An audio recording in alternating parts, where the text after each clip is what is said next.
The ACC opener for the Tigers against Florida State is one that many expect will set the tone for the ACC Atlantic race, as both teams face each other ranked in the top 25 for the first time since 1989.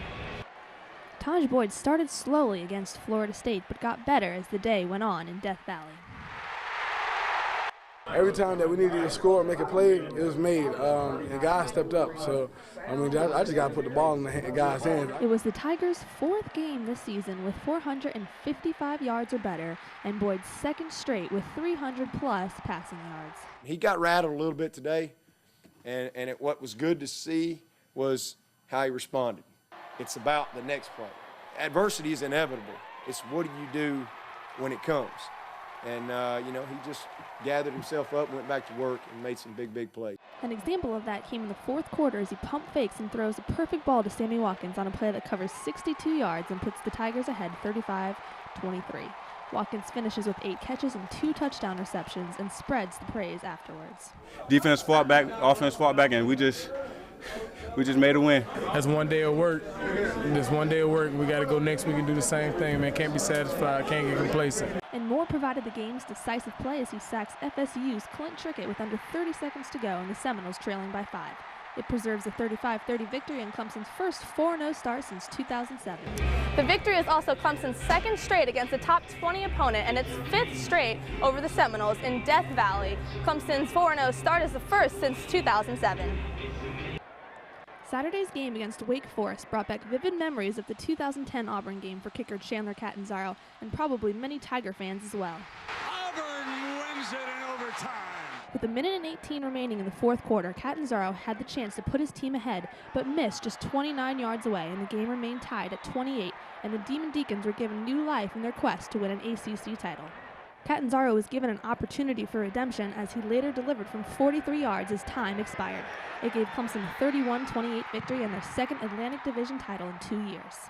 College football is so up and down. I mean, you lose to this team, beat this team. You just got to come prepared to play ready for each game, no matter who you're playing against. So I think one of the biggest things I learned this season and in life in general is how you bounce back from adversity and letting things go. And that's what this team has done. That's something that we do want to build here is a consistent program to the point where we're mentioned with the top schools each year, in and out. And I mean, that's where I think that's where Clemson should be. And hopefully this is the start of a legacy and dynasty, and we just got to keep moving forward from here. And that win propelled the Tigers towards their first ACC championship in 2 decades. I can't put the words together to describe the feeling I have, the appreciation, the pride for Clemson, for the fans, you know, to finally get back to where they want us to be, where we want to be. The win gives the Tigers something else to feel good about. They're the first Clemson team since 1990 to finish without a loss at home, winning all 7 games. As they get ready for their game Saturday, the Tigers and Gamecocks provide injury updates. Clemson lists wide receiver Sammy Watkins as questionable for NC State, as Dabo Swinney indicated that would likely be a game-time decision based on how his shoulder feels.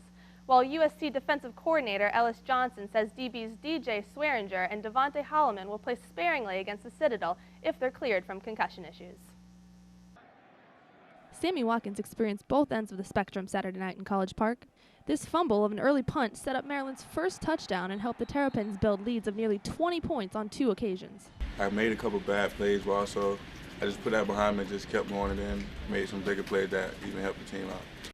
However, this 89-yard kickoff return for a touchdown in the fourth quarter gave Clemson the lead for good and helped show that the true freshman can be both human and superhuman all in the same game.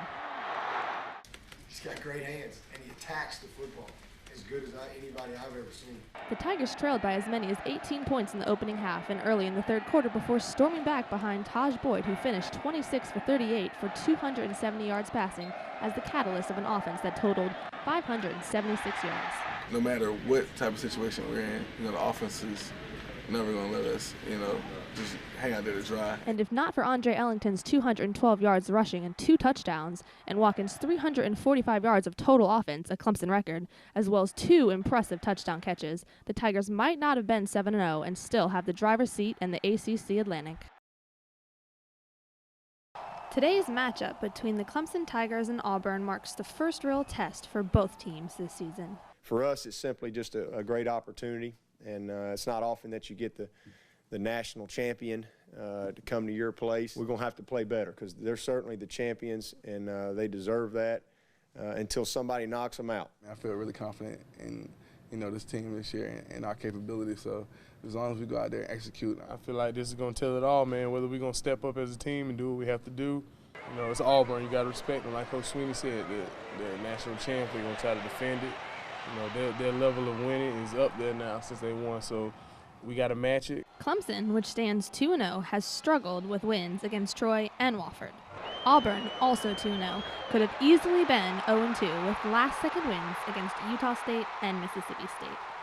So we know it's going to be a very physical battle, but yes, last year I think it was an eye-opener for us, and we know our guys will be very aware of what they're going to face when they walk in there.